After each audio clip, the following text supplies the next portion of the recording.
Ini ada yang nanya, Kak, contoh atau ciri-ciri dari temen yang toxic atau negative vibes itu kayak gimana sih, Kak?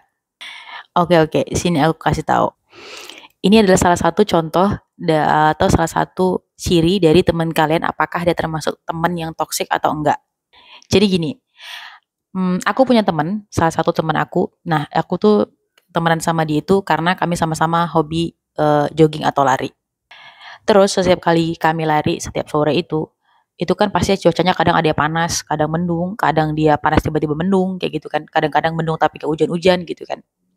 Terus dia tuh selalu ngomong kalau misalnya cuacanya panas, "Aduh panas banget, takut mukaku kebakar," gitu. Atau kita joggingnya agak ini dia agak sorean deh soalnya masih panas gitu.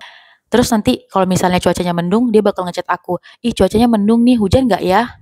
Nah, itu tuh, hampir setiap minggu dia ngomongin tentang, keburukan cuaca terus, dan setiap keburukan cuaca dan setiap cuaca apapun yang terjadi, dia pasti bakal mengeluh.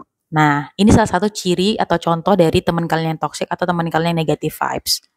Kenapa? Karena sebenarnya cuaca itu adalah faktor eksternal yang tidak bisa kita ubah dan kita tidak kuasa untuk mengubahnya. Nah, kesalahan yang sering dilakukan temanku ini adalah ketika dia itu mengeluh tentang cuaca itu. Padahal sebenarnya kalau cuacanya panas, ya kan yang penting bisa lari. Kalau misalnya cuacanya panas kan lu bisa pakai sunscreen. Atau kalau misalnya cuacanya hujan, kan kita tetap bisa lari gitu. Nah, salah satu hal yang aku nggak suka dari dia adalah ketika dia mengeluh. Jadi waktu pertama kali kami ketemu, pertama kali kami kenal itu, dia tuh aku perhatiin emang suka mengeluh gitu. Cuman aku responnya biasa aja.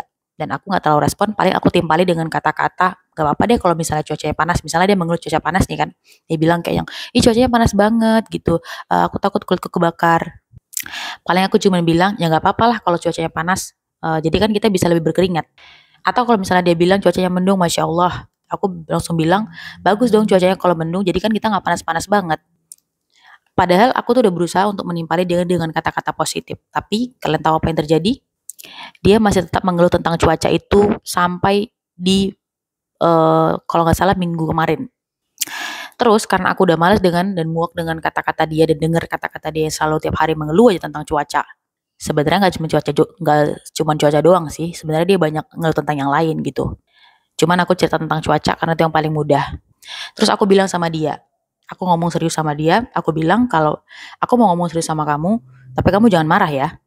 Terus aku bilang deh, kamu tuh kenapa sih jadi orang suka banget ngeluh? Terus aku bilang, aku nggak suka kalau sama orang yang suka ngeluh. Karena aku lagi belajar untuk berteman sama orang-orang yang positif.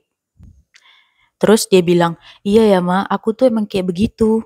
Terus gue bilang, emang iya. Terus dia bilang, iya ya itu gimana ya cara ngubahnya? Terus aku bilang, ya lu belajar aja gitu, lu ubah diri lu sendiri, lu mulai sadar kalau misalnya lu tiap hari jangan mengeluh. Terus dia bilang apa? Iya, tapi itu yang sulit. Terus gue bilang, ya emang sulit, emang ada berubah itu yang gampang dan mudah. Yang penting di awal-awal lu sadar aja dulu kalau misalnya lu nggak boleh ngeluh.